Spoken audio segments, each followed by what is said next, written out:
আসসালামু আলাইকুম সবাইকে। আজকের রেসিপিটা অনেক বেশি মজার এবং সেই সঙ্গে রান্না করাও অনেক সহজ। সেটা হলো গাজরের হালুয়া। গাজরের পুষ্টিগুণের কথা আমরা সবাই জানি। অল্প সময়ে বানানো যায় এরকম একটা হালুয়ার রেসিপি শেয়ার করেছি।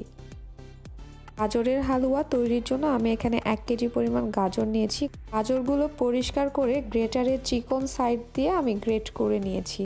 এভাবে গ্রেট করে নিলে গাজরগুলো অনেক তাড়াতাড়ি সিদ্ধ হয়ে যায় এবং হালুয়াটা খেতেও ভালো লাগে।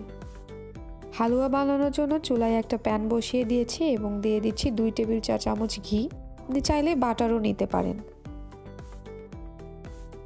এখন এর মধ্যে দিয়ে দিচ্ছি 2টা তেজপাতা এবং 1 টুকরা দারুচিনি। ঘিয়ের সঙ্গে মশলা দুটো 30 সেকেন্ড ভেজে নিচ্ছি।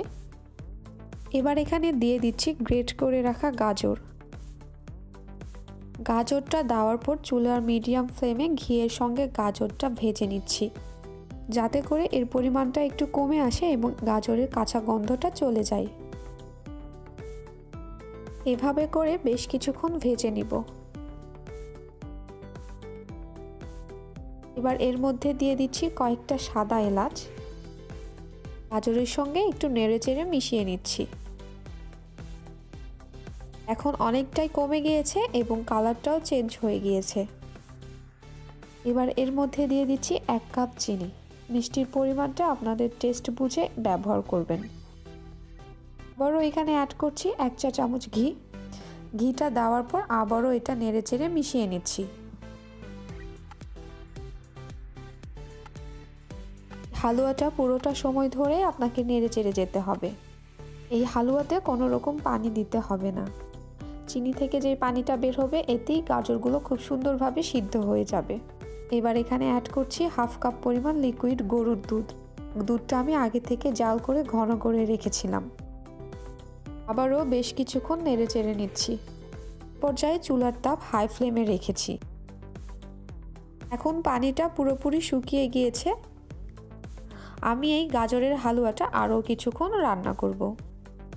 এ পর্যায়ে আমি আবারও অ্যাড করছি 1 টেবিল চা চামচ ঘি। এভাবে করে মোট আমি এখানে 1/3 কাপ পরিমাণ ঘি ব্যবহার করেছি। হালুয়াটা প্রায় তৈরি হয়ে গিয়েছে, তাই চুলা থেকে নামানোর আগে এখানে দিয়ে দিচ্ছি 1/3 কাপ পরিমাণ গুঁড়া দুধ এবং সামান্য কিছু মুরব্বাগুলো আমি ছোট ছোট করে কেটে নিয়েছি। আপনারা চাইলে যে কোনো ধরনের বাদাম ইউজ করতে পারেন। এখন সব কিছুকে আবারও কিছুক্ষণ মিশিয়ে নিচ্ছি। গুঁড়া দুধ দেওয়ার ফলে এই হালুয়াটা খেতে আরও বেশি মজা লাগে। গাজরের এই হালুয়াটা একটু নরম নরম খেতে বেশি ভালো লাগে। হালুয়াটা একদম তৈরি হয়ে গিয়েছে। এবার এটা আমি চুলা থেকে নামিয়ে পরিবেশন করে নিচ্ছি। সহজ রেসিপিতে আজকের এই হালুয়াটা তৈরি করা হয়ে গেল। উপরে কিছুটা পেস্তা বাদাম কুচি এবং কাজু বাদাম দিয়ে সাজিয়ে নিচ্ছি। ঝটপট তৈরি করতে পারবেন, সেই সঙ্গে খেতেও মজার। সামনে শবে বরাতে আপনারা এই হালুয়াটা ইজিলি তৈরি করতে পারবেন। আশা করছি আমার আজকের রেসিপি আপনাদের অনেক ভালো লেগেছে। সবাইকে আবারও ধন্যবাদ জানিয়ে আজকে বিদায় নিচ্ছি। আল্লাহ হাফিজ।